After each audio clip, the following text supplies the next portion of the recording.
अस्सलाम वालेकुम स्टूडेंट्स, आज हम सॉल्व करेंगे MCQs of chapter 10 kingdom and animalia, जो कि आपका मोस्ट इंपॉर्टेंट चैप्टर है जोलॉजी फर्स्ट ईयर का। चैप्टर को आपने बहुत अच्छे से पेपर में करके जाना है, इसके लॉन्ग, इसके शॉर्ट, इसके reasoning, non reasoning and MCQs too, क्योंकि इससे आधे से ज़्यादा पेपर आपका आ रहा होता है इसी चैप्टर से। तो पहला एमसीक्यूज आपके पास आ जाता है द ट्रू एनिमल्स आर। आपके ट्रू एनिमल्स की जो डेफिनेशन है, पहला सवाल आपके पास आ जाता है कि ट्रू एनिमल्स आर।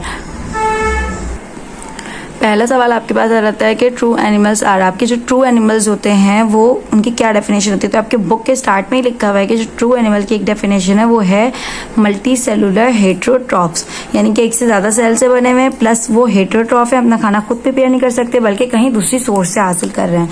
उसके बाद आपका इसका आंसर हो जाएगा मल्टी सेलुलर। नेक्स्ट क्वेश्चन है आपका एनिलीड्स आर सीलोमेट, एसीलोमेट, सूडोसीलोमेट या फिर हीमोसीलोमेट। एसीलोमेट यानी कि कोई बॉडी कैविटी है ही नहीं, सूडोसीलोमेट यानी बॉडी कैविटी तो है लेकिन उसके अंदर कोई लिक्विड है या फॉर एग्जांपल दूसरी चीज है। हीमोसीलोमेट मतलब उसकी बॉडी कैविटी के अंदर ब्लड है। सीलोमेट मींस के ट्रू बॉडी कैविटी मौजूद है। तो एनिलीड्स आर सीलोमेट के हेडिंग में भी लिखा हुआ है। ग्रुप ड्यूट्रोस्टोमेटा इंक्लूड द फाइलम, कह रहे हैं कि ड्यूट्रोस्टोमेटा में आपके कौन से फाइलम आ जाते हैं। तो ड्यूट्रोस्टोमेटा में आपके आ जाते हैं कॉर्डेटा। ठीक है, आपने याद रखना है। पहले फर्स्ट ऑफ ऑल ड्यूट्रोस्टोमेटा होते क्या हैं, तो आपने याद रखना है कि आपके जो ड्यूट्रोस्टोमेटा होते हैं और एक और होते हैं प्रोटोस्टोमेटा, ये दो ग्रुप्स हैं जिसमें आपके प्रोटोस्टोमेटा में क्या होता है कि जो पहली ओपनिंग बनती है जाइगोट के अंदर, जो डिवीजन हो रही होती है और ब्लास्टोपोर बनता है, तो जो पहली ओपनिंग होती है ब्लास्टोपोर वो बनता है माउथ। और इन ड्यूट्रोस्टोमेटा पहली ओपनिंग बनती है एनस।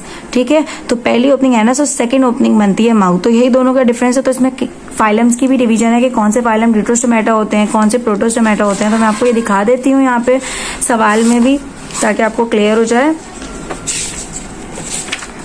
ये रहे आपके जो यहाँ पे प्रोटोस्टोमेटा होते हैं, उसमें आपके पास आ जाता है एनिलीडा, मोलस्का और आर्थ्रोपोडा, आपने याद रखना है। उसके अलावा जो आपके काइनोडर्मेटा, कॉर्डेटा हैं, वो दोनों आ जाते हैं ड्यूट्रोस्टोमेटा। ये दोनों याद रखने हैं, एमसीक्यूज में आपसे पूछे जा सकते हैं, इंपॉर्टेंट है। अगला सवाल आपके पास है कि इंसेक्ट्स के बाद कितने पेयर ऑफ विंग्स होते हैं। तो आपके जो आर्थ्रोपोडा है उसमें बहुत सारी क्लासेस होती हैं। क्लास होती है इंसेक्ट्स, उसके होते हैं 3 pairs of legs. 3 pairs of legs का मतलब हुआ कि टोटल 6 टांगे होती हैं। 6 टांगों की वजह से इसे हेक्सापोडा भी कहा जाता है, क्योंकि हेक्सा मीन्स 6। लार्जेस्ट फिशेस कौन सी होती हैं।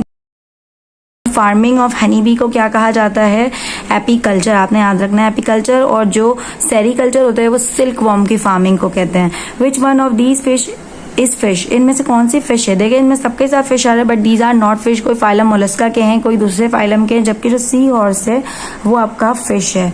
उसके बाद आ जाता है कैरेक्टरिस्टिक फीचर ऑफ काइनोडर्म्स। काइनोडर्म्स की एक अलग कैरेक्टरिस्टिक फीचर क्या है, वो है वाटर वेस्कुलर सिस्टम, जिसमें उनके पास एक ट्यूब फीट्स मौजूद होते हैं, बहुत सारे छोटे छोटे, जो कि उनको लोकोमोशन में, चलने फिरने में हेल्प कर रहे होते हैं, मूवमेंट में। लैम्प्रे जो होता है उसके पास कौन सी चीज नहीं होती है, आपने याद रखना है, लैम्प्रे के पास आपके जॉ नहीं होते।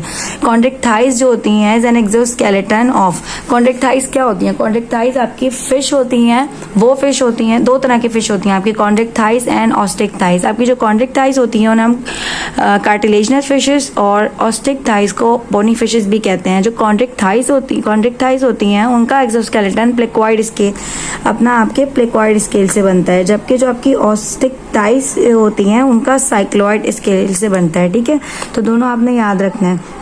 उसके बाद आपके पास आ जाता है अगला सवाल, skin in amphibian is. Skin जो होती है एम्फीबियंस की किस तरह की होती है, तो स्केल से कवर हुई भी होती है, उस पर प्लेट्स होते हैं या बाल होते हैं, या वो नेकेड होती है। तो आपने याद रखना है कि एम्फीबियंस की स्किन बहुत नेकेड होती है, थिन होती है, क्योंकि इसी वजह से वो फिर हाई टेम्परेचर एक्सट्रीमिटीज वगैरह को बिल्कुल भी बर्दाश्त नहीं कर पाते हैं और अनसक्सेसफुल लैंड वर्टिब्रेट्स उन्हें कहा जाता है।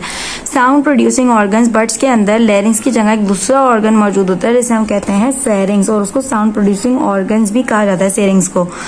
टीथ जो होते हैं मैमल्स के वो कैसे होते हैं, आपको पता है 4 तरह के होते हैं, इंसीजर्स होते हैं, कैनाइन्स होते हैं, मोलर और प्रीमोलर होते हैं। इसका मतलब कि डिफरेंट टाइप्स ऑफ टीथ मौजूद होते हैं। तो ये हमारे हेट्रोडोंट होते हैं, अलग अलग तरह के टीथ्स मौजूद होते हैं अलग अलग फाइलम में। जो मैमल्स होते हैं उनके अंदर हेट्रोडोंट होते हैं। कैंगरू जो होता है आपका, वो किस टाइप, कौन सी टाइप है मैमल्स की, तो 3 तरह के होते हैं, आपको पता है कि एग लेइंग होते हैं, प्लेसेंटल होते हैं और पाउच मैमल्स होते हैं। तो पाउच मैमल्स कैंगरू होते हैं, पाउच में होता है ना उसका बेबी। तो आपने याद रखना है कि क्या क्या नाम हो सकते हैं आपके यूथ एरिया होता है, मार्सुपियल्स भी कह सकते हैं, पाउच मैमल्स भी कह सकते हैं। उसके बाद आपके पास आता है कि बर्ड्स के बैट क्या है आपका।